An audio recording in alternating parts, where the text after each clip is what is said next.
Vu du côté efficacité à court terme, on peut féliciter Serge Rigal d'être parvenu à s'imposer, à être la seule tête à la une de ces élections dans notre département sclérosé. Ces troupes sont en marche sous une bannière intitulée Majorité départementale. Eh oui, pas besoin d'originalité. Ce n'est qu'une formalité. On peut sourire des prétendus écologistes, pas contents d'avoir été roulés dans la farine, comme s'ils y avaient cru, comme s'ils n'avaient pas compris qu'il servait de plan B à Serge Rigal pour lui permettre d'imposer son plan A en utilisant l'argument d'une alternative d'union écologiste pour faire taire toute vérité d'avoir plus chez ses partenaires. Serge Rigal étiquette divers gauche avec les socialistes et les radicaux de gauche. C'est ainsi qu'on appelle encore dans leur jargon les candidats de la dépêche du Béret. Comme d'habitude. Avec naturellement cette dépêche du Midi, cette presse dite indépendante, pour sûrement y voir l'expression magnifiée de la démocratie. Ainsi, Europe Écologie Les Verts s'est indigné de ne pas figurer dans la majorité départementale, donc de ne pas avoir de canton attribué sans vraie concurrence. Pourtant, ils avaient signé un accord avec le Parti Socialiste. Enfin, Mathieu Ebensen-Goudin et Gaël Josse avaient signé. Et Gaël Josse, du Parti Socialiste, d'affirmer, désormais sans rire, les candidats écologistes partagent les mêmes valeurs que les candidats socialistes. Oui, sûrement la chasse, les pesticides et autres pollutions, la culture soumise qui font de notre département un désert culturel avec quelques vestiges historiques.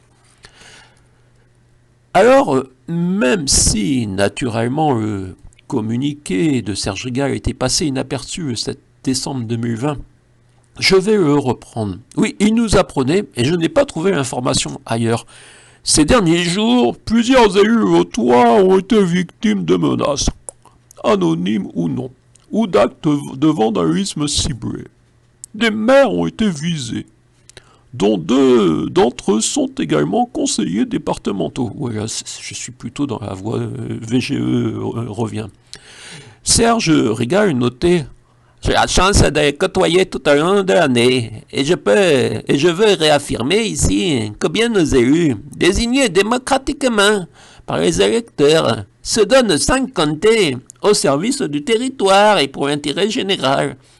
Ils ne cherchent pas la gloire, leur seule intention profonde est de servir leur territoire. Ça fait longtemps que j'ai pas entendu monsieur Serge Rigal.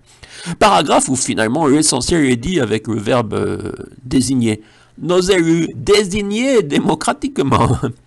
Quand M. Rigal conclut sur l'impérieuse nécessité de vivre ensemble dans le respect des valeurs républicaines, je n'ai pas l'impression que ces élections s'inscrivent dans les valeurs républicaines.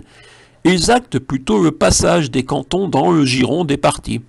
Qui peut être candidat à ces élections sans une écurie? Avec des partis prétendus d'opposition qui finalement espèrent à chaque fois que le mécontentement leur permettra d'obtenir des sièges, tous unis contre la possibilité de candidature indépendante. Les cantons sont longtemps restés dans une approche, disons, gaulliste, 1958, du dialogue d'une personnalité avec un territoire. Désormais, il faut être 4 et posséder une infrastructure de campagne. Ni la République en marche, ni les écologistes, ni les insoumis n'ont souhaité briser dans notre département cette mécanique. Et donc, ni eux, ni moi, contre les installés menés par Serge Rigal. Quelques candidats prétendus insoumis pourraient hurler « Votez pour nous alors !» Surtout pas. Votre prétendue ouverture citoyenne, ce n'était qu'une mascarade, une manière de faire croire que vous vous intéressez aux citoyens. Ce n'était qu'une manière d'essayer de recruter des militants, peut-être pour les manifs. Vous êtes dans la même logique de confiscation de la démocratie. Vous espérez bénéficier du mécontentement pour récolter des sièges. Et vous pensez que si ce n'est pas cette fois-ci, ce sera la suivante. Vous bloquez également toute possibilité de voix non soumise à un parti, car nous serions des concurrents. Nous en sommes là. Les 20 et 27 juin, voter serait participer à une mascarade. Les partis ont confisqué les élections qu'ils votent entre eux. En 2015, l'abstention était de 40,57%. 55 040 Lotoises et Lotois ne s'étaient pas déplacés. 80 625 avaient voté le 22 mars 2015.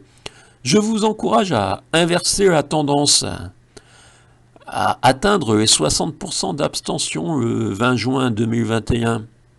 Oui, nous en sommes là, nous n'avons plus que l'abstention pour nous exprimer.